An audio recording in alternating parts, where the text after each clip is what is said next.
to my YouTube channel, guys. So, ngayon, Friday, diba? So, Friday. So, ngayon, guys, i-share ko lang po sa inyo. Magbablog ako kasi may inaasar ako ng matanda doon na maldita ko. Pero hindi talaga ako maldita. Hindi ako maldita. May inaasar kami kasi matanda. Bastos. Ikawawa yung kababayan natin. So, i-share ko lang. Kahapon nga kasi, hindi ko naisipan. Kaya nga yung mga Pilipina doon, mga kababayan natin, parang sabi sila sa akin, dapat nag-vlog ka, ang kulit mo. Kasi nga, panitawa sila kasi nga, inaasar ko yung matanda. Bastos talaga, bastos. So, kaawa-awa talaga yung kababayan natin. So, guys, we'll see. I-share ko sa iyo yung mamaya, pagbaba. Maghatid kasi ako ng bata. So, nauna na yung maglula. Kasi, bibili sila ng chocolates. So, ngayon ako susunod na. So, we'll see guys mamaya. Pakita ko sa inyo. Okay? Bye! Guys, hi! Say hi! Ako. So, ayan sila ate, oh. So, naghintay kami ng lola niya kasi asarin ko. Ate ko naman.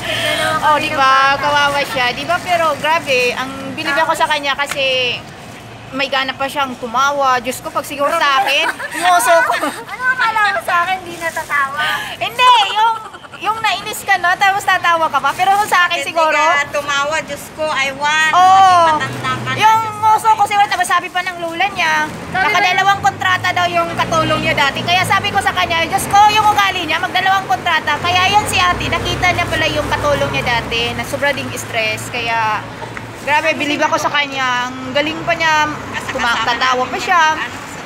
Kaso inaasar ko siya, inaasar ko yung matanda. Inaasar ko yung matanda. Hinintay namin yung matanda na magdala sa apo niya dito. Aasarin ko Dito ngayon. ka na, tapos ngayon. Ito mga buhay namin, guys. Ayan, say hi. So, yan. Yan ito mga buhay namin. Namin kinakain ng beach. Wala na. Kaya, Damit namin, walang kaayos. akala nyo, ang abroad masarap. Sana all masarap. So, guys, hinintay namin ang lola niya. Hinintay namin ang lola niya kasi asarin namin. So, di ba? Oh, kita mo si ate, oh. 48 years na sa amo niya. Kaya tumaba na siya, oh. Kaya tumaba na siya. Ayan. Si ate, 20 years na sa amo. Siya, mag 1 month pa lang, pero stress na. So, Ang katawan pa niya. oo, tingnan natin mamaya, guys, yung lola niya. Asarin ko. Aasarin ko yung lola niya. Wala, 7 months lang. Ayaw kasi pumunta ng China.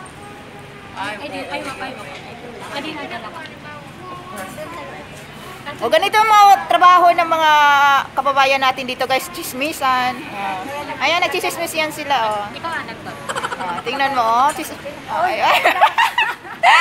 Natusok ka. Hindi ka nakita. Yan pala. Iba pala pag ganito pala. Ayan, oh. Yan, dito. Ano ba dalawa na siya? Natusok ka pala. Natusok. Oo. Binivirgin na. Hindi, natusok ko. Ito sana, ganun pa lang. Para ganun pala yung turo ko sana. Idalapunta dito. Ayan, oh. So, tingnan natin mamaya, guys, yung lola niya, ha? Ayan, nakatay kami kay Lola. Hintayin namin yung lola niya para atakihin yung lola niya. Nakatay natin. Si ate, oh, nanabana dito sa amo niya. Ayun pala. Sana all. Oh, so ngayon, guys, andito na siya sa gilid ko. Hindi na siya makisawsaw kasi nandyan na yung lola niya. Ayan, ayun. So, guys, ganun yung buhay niya. Kaya inaasar-asar namin siya. Kaya ganun. Oh, so, kita mo? Oh, istipot na lang siya, oh. Nasa gilid ko na siya. Ayan na siya. Oo, hindi na siya. Kunwari tatawa yan siya pero nakamas naman. So, hindi halata ng matanda. Pero mamaya, sasabunutan siya ng matanda sa bahay. Diba? So, enjoy kami dito, guys. Yan, pagtirpa namin. Yun ang advice ko sa kanya. Kasi, plano naman niya magbigay ng sulat sa amo niya. Sabi ko, kahit kung bababa ka man lang, sagot-sagutin mo na. At least, sila nang magbaba sa'yo, may pera ka pa, babayaran ka pa, diba? Kasi kung hayaan mo yan siya, kasi na-observe ko talaga, guys, yung isang beses na nilalaro niya yung bata. Alam mo, hinila ng matanda. Sino nagpupuyo dyan sa bata? Yan. Siya. Siya na nga lang. Oo, sabi ko nga sa kanya, igagaya ngayon, nakasakay na yung panganay. Dapat umuwi na siya kasi useless doon din. Mamaya, magsakayan siya. Tapos bibili yan ng pagkain sa restaurant yung matanda. Aba, nakipaghabulan yung matanda sa kanya. Pagbukas ng pinto, Ayaw magbuka, ayaw ng matanda na siya ang bubukas. Ano bang gagawin? Oh, ganun yan siya. Nabuang na talaga tong matanda na to. Wala na sa ayos.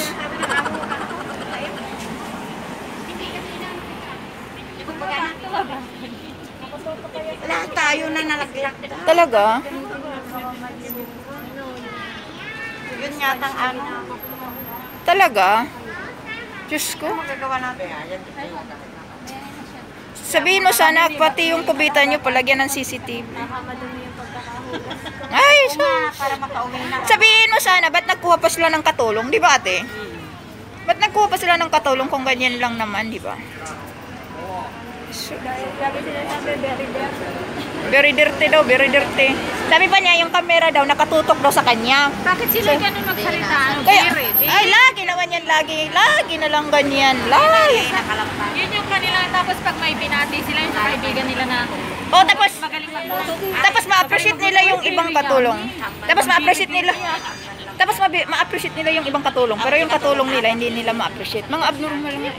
Oo, mga abnormal. Kaya kung kayo, gusto niyo magpunta dito, pag-isipan niyo ng mabuti, guys. Diyos ko.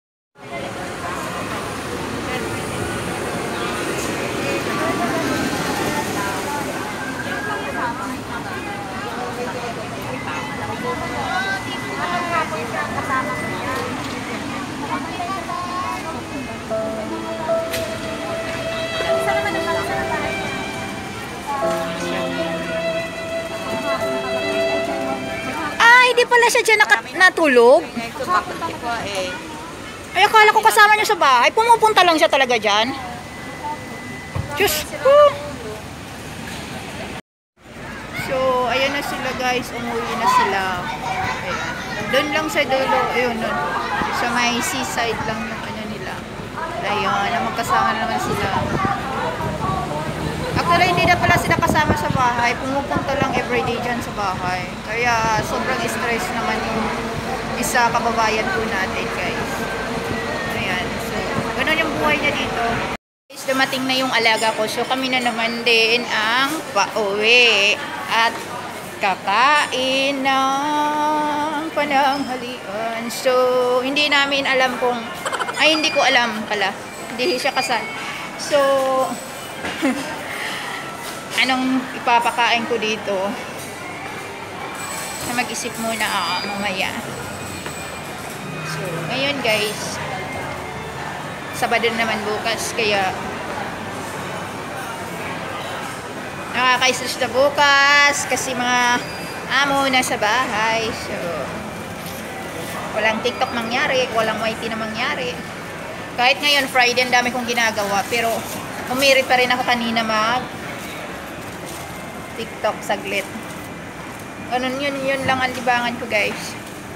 Na makapag-TikTok.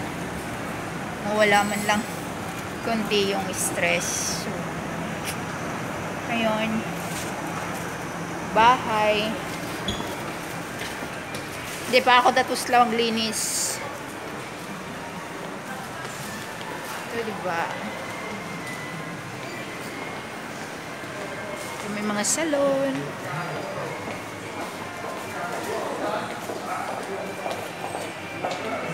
Yun nga guys, yung sinabi ko kanina guys, dito sa Hong Kong guys, swerte-swerte lang pag nakakita ka ng amo, employer na, mga mababait.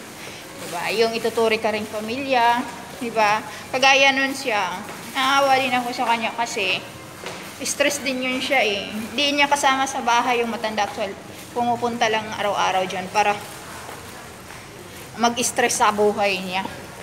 Kaya yun na nga sabi ko, kasi magbigay siya ng letters daw. Diba? Yung notice. Advice ko sa kanya. Para magkapera pa siya. Asarin niya ng asarin. Na para siya ang i-terminate. Kasi pag siya ang i-terminate, babayaran siya. So, pag siya ang kusang bababa, talo siya. Ayun na guys, yung sinasabi ko. So guys, yun na nga sasabihin ko, diba? Yung ulitin ko, yung sinasabi ko kanina guys na para puno na kasi yung memory ko, kaya ganun. Yun na nga sasabihin ko sa inyo guys na pag-isipan nyo kung pupunta kayo dito. Sa bagay, kahit saan naman tayo, di ba? Kahit saan naman tayo, may mga mababait na mga tao, may mga mga ugali din na hindi mo maintindihan. So, ganun lang yung yun lang yung ma-share ko sa inyo na yun mostly talaga dito, yun ang mga ugali ng mga amo.